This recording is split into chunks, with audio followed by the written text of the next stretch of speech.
You know that feeling, right? When a relationship starts with this incredible spark, it's all love and connection. But then, somewhere along the way, that fire just starts to fade.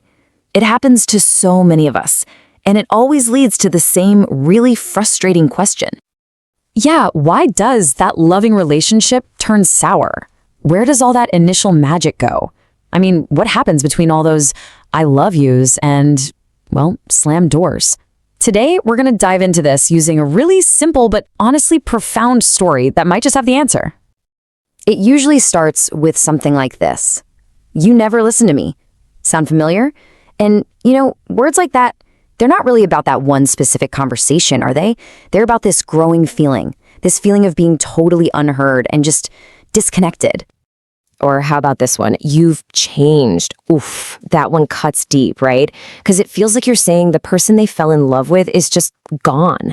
Well, these were the exact kinds of things that were becoming way too common for a couple named Anjali and Vikram. They were only 2 years in, thinking this was it, the forever romance. Let's take a look at how they tried to find their way back from the edge. So here we have Anjali and Vikram. They started out so deeply in love, but now the honeymoon was definitely over. All the little things had somehow snowballed into these huge explosive issues. The affection they used to have, that was replaced by constant fighting. They were just tired, frustrated. So they did what you do. They went to Anjali's grandfather, hoping he had some kind of secret, a magic key to a happy marriage. But what they got wasn't some big romantic secret. Instead, the grandfather just gave them this really strange instruction. He said, "Come with me to my garden."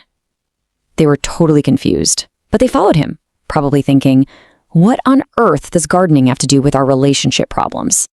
Okay, so they get there, and this is where things get interesting. The grandfather doesn't just have one garden, he has 2 of them.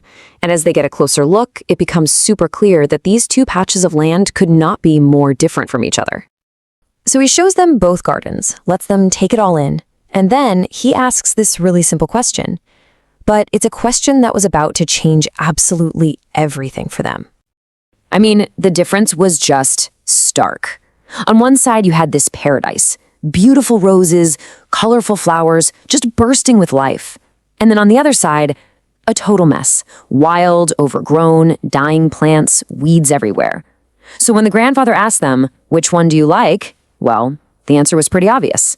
Of course, they both pointed right to the beautiful one.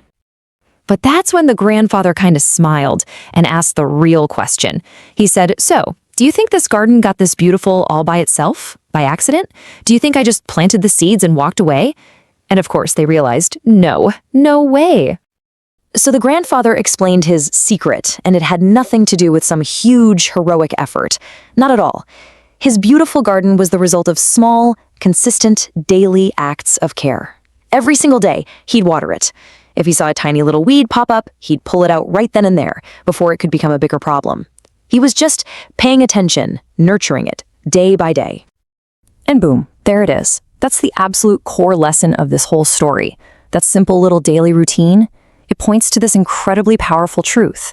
In a relationship, just like in a garden, consistency beats intensity. Every single time. What the grandfather was really teaching them is something we can call daily relational care.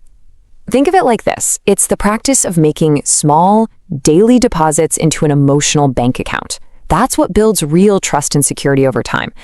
And then he pointed to that other garden, the messy one, and explained that he'd planted it with just as much love. But then he just neglected it. He assumed it would just grow on its own. And that right there was the exact trap Anjali and Vikram had fallen into. See, all their energy was going into intensity. The big romantic gestures, anniversary trips, expensive gifts. But while they were so focused on that, they'd completely forgotten about consistency. All those little daily acts of kindness, the stuff that actually keeps a relationship going. The grandfather warned them. He said, when you skip all those small daily actions, you're basically leaving the perfect soil for weeds to grow. And we're not talking about garden weeds here. We're talking about the weeds of resentment, of ego, of misunderstanding. So, how do you actually water your garden? The crucial thing to get here is that it's not complicated. at all. It's really just about shifting your focus away from the huge, grand gestures and onto the simple, daily acts of care. So what does this watering actually look like in real life? Well, it's the small stuff. It's making them a cup of tea without them even asking. It's giving them a real hug when they walk in the door looking totally exhausted. It's putting your phone down when they're talking and actually listening. You know, a morning kiss? A quick, how was your day conversation before bed?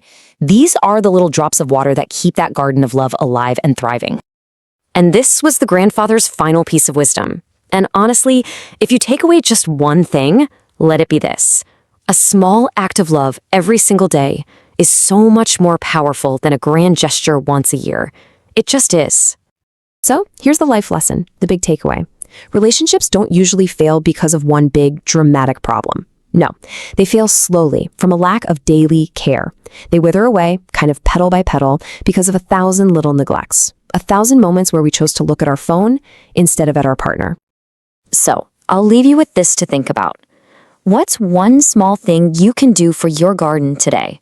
It doesn't have to be big or flashy, just one small, simple act of care. What's something you can do to water your own garden, starting right now?